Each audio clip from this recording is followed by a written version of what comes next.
ओम श्री गणेशाय नमः। ओम नमो भगवते वासुदेवाय। श्रीमद् भागवत में एकादश स्कंद 5वां अध्याय प्रारंभ करते हैं।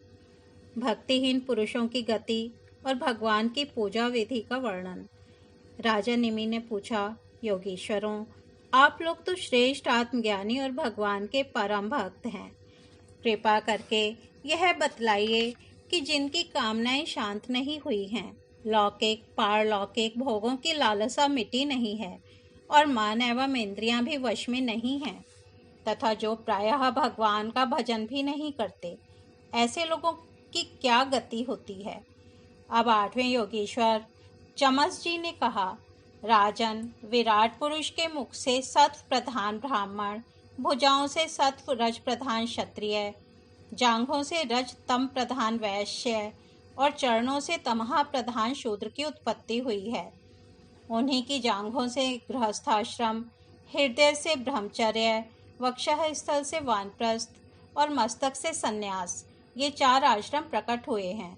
इन चारों वर्णों और आश्रमों के जन्मदाता स्वयं भगवान ही हैं। वही इनके स्वामी, नियंता और आत्मा भी हैं। इसलिए इन वर्ण और आश्रम में रहने वाला जो मनुष्य भगवान का भजन नहीं करता, बल्कि उल्टा उनका अनादर करता है, वह अपने स्थान, वर्ण, आश्रम और मनुष्य योनि से भी च्युत हो जाता है। उसका अधः पतन हो जाता है।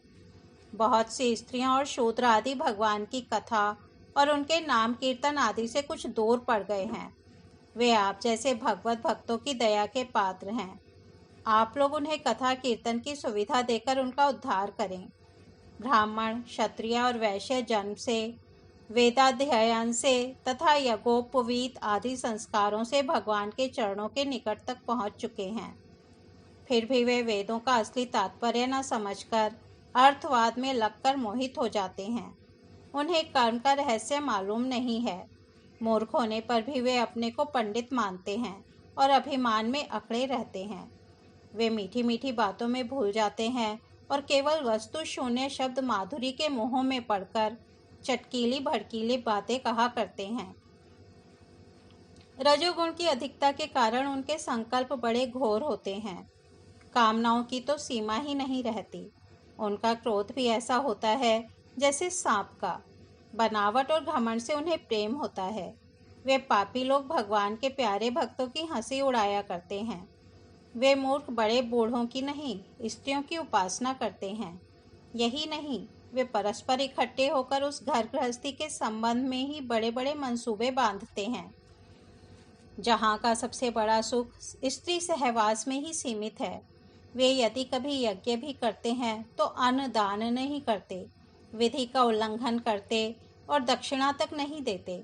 वे कर्म का रहस्य न जानने वाले मूर्ख केवल अपनी जीभ को संतुष्ट करने और पेट की भूख मिटाने, शरीर को पुष्ट करने के लिए बेचारे पशुओं की हत्या करते हैं।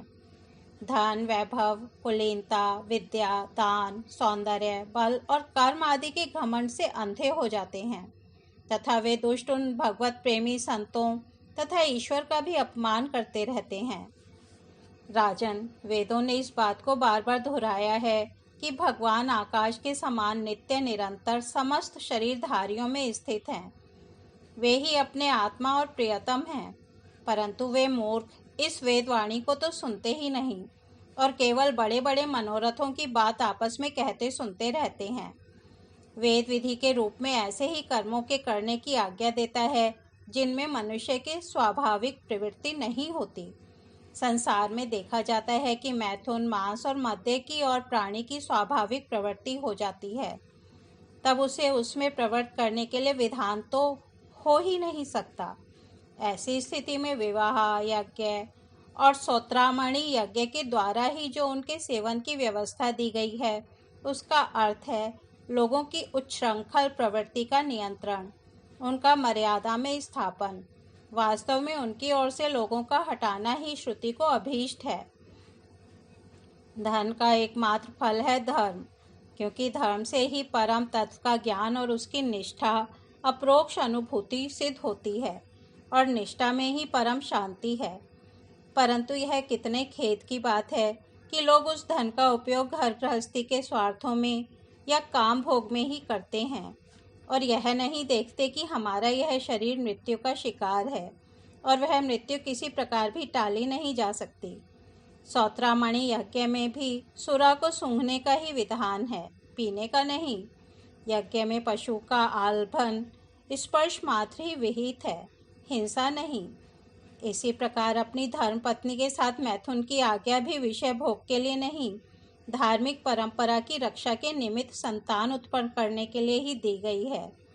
परंतु जो लोग अर्थवाद के वचनों में फंसे हैं, विषयी हैं, वे अपने इस विशुद्ध धर्म को जानते ही नहीं। जो इस विशुद्ध धर्म को नहीं जानते वे घमंडी वास्तव में तो दुष्ट हैं, परंतु समझते हैं अपने को श्रेष्ठ। वे धोखे में पड़े हुए लोग पशुओं की हिंसा करते हैं और मरने के बाद वे पशु ही उन मारने वालों को खाते हैं। यह शरीर मृतक शरीर है, इसके संबंधी भी इसके साथ ही छूट जाते हैं। जो लोग इस शरीर से तो प्रेम की गांठ बांध लेते हैं और दूसरे शरीरों में रहने वाले अपने ही आत्मा एवं सर्वशक्तिमान भगवान से द्वेष करते हैं, उन मूर्खों का अधः पतन निश्चित है।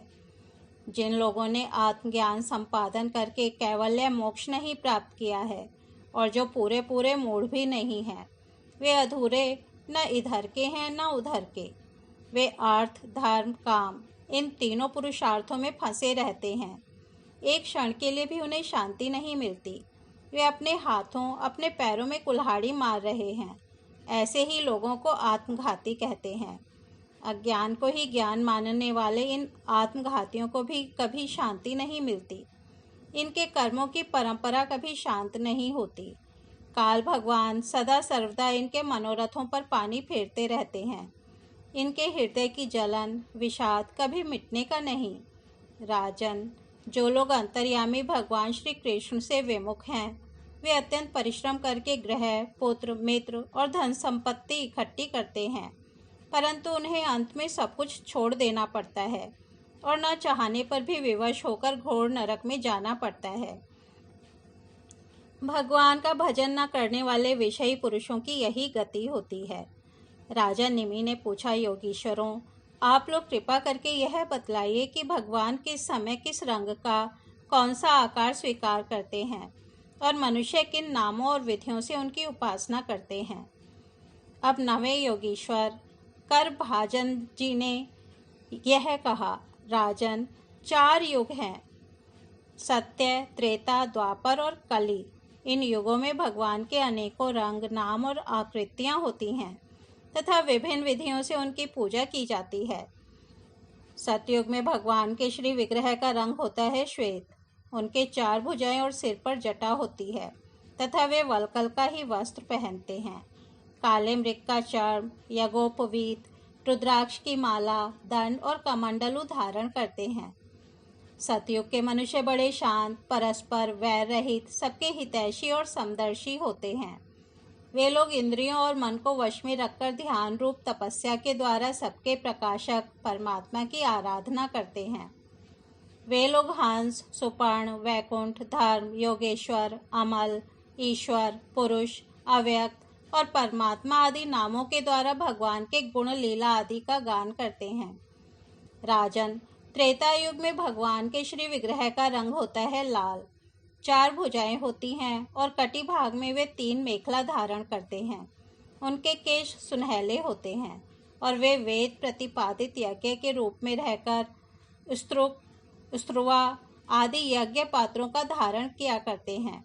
उस युग के मनुष्य अपने धर्म में बड़ी निष्ठा रखने वाले और वेदों के अध्यापन में बड़े प्रवीण होते हैं।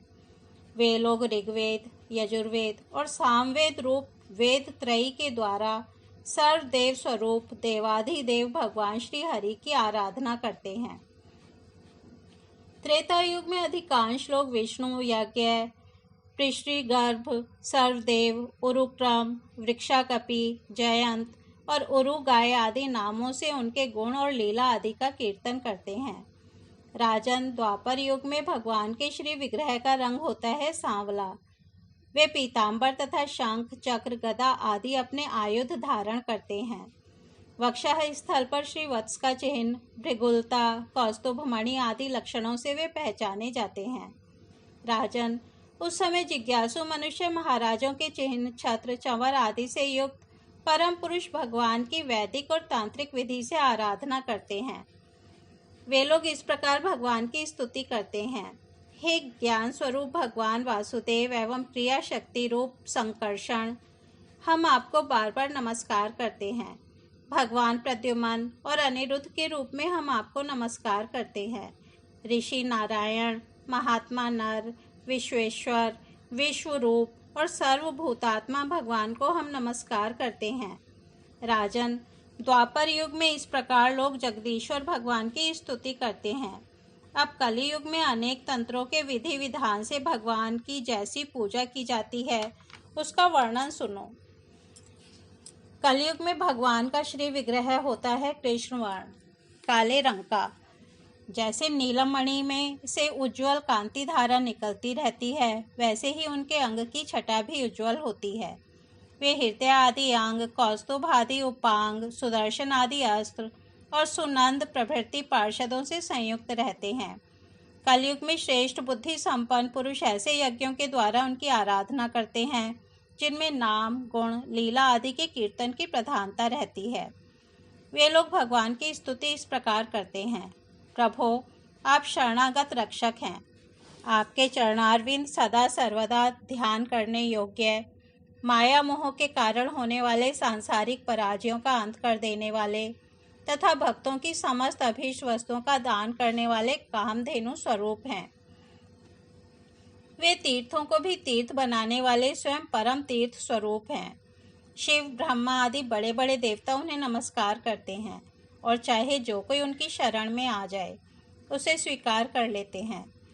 सेवकों की समस्त आरती और विपत्ति के नाशक तथा संसार सागर से पार जाने के लिए जहाज हैं। महापुरुष, मैं आपके उन्हीं चरणारविंदों की वंदना करता हूँ। भगवान, आपके चरण कमलों की महिमा कौन कहे। रामा अवतार में अपने पिता दशरथ जी के वचनों से देवताओं के लिए भी वांछनीय और दुस्तयज राज्य लक्ष्मी को छोड़कर आपके चरण कमल वन वन घूमते फिरे।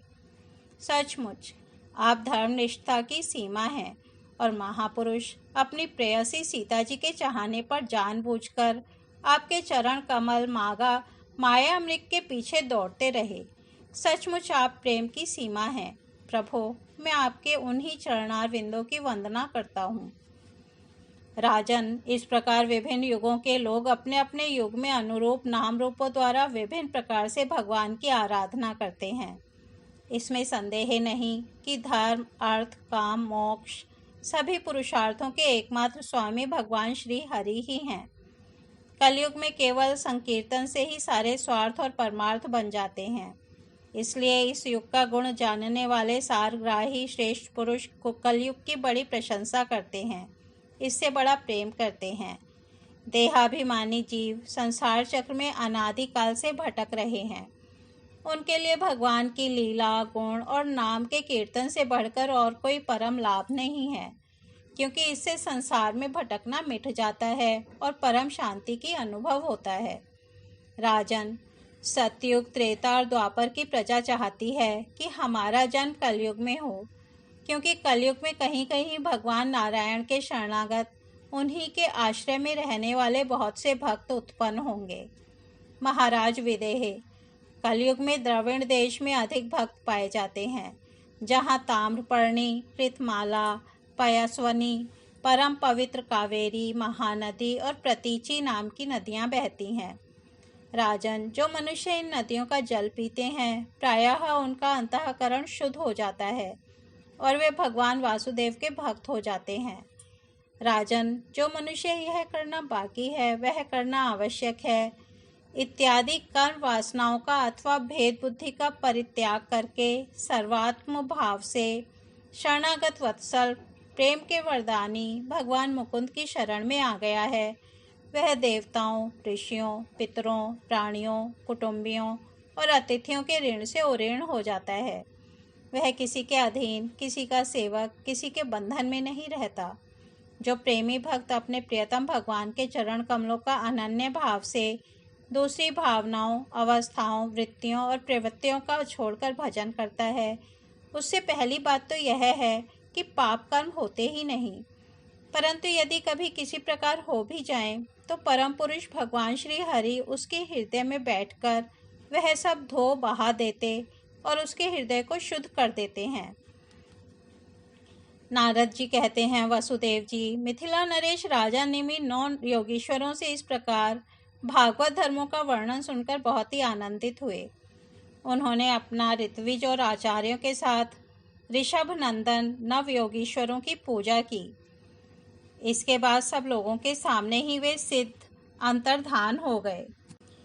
विदेही राज निमि ने उनसे सुने हुए भागवत धर्मों का आचरण किया और परम गति प्राप्त की।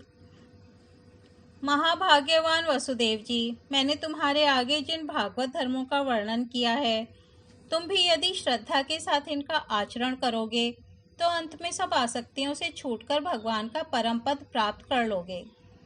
वसुदेव जी, तुम्हारे और देवकी के यश से तो सारा जगत भरपूर हो रहा है, क्योंकि सर्वशक्तिमान भगवान श्री कृष्ण तुम्हारे पुत्र के रूप में अवतीर्ण हुए हैं।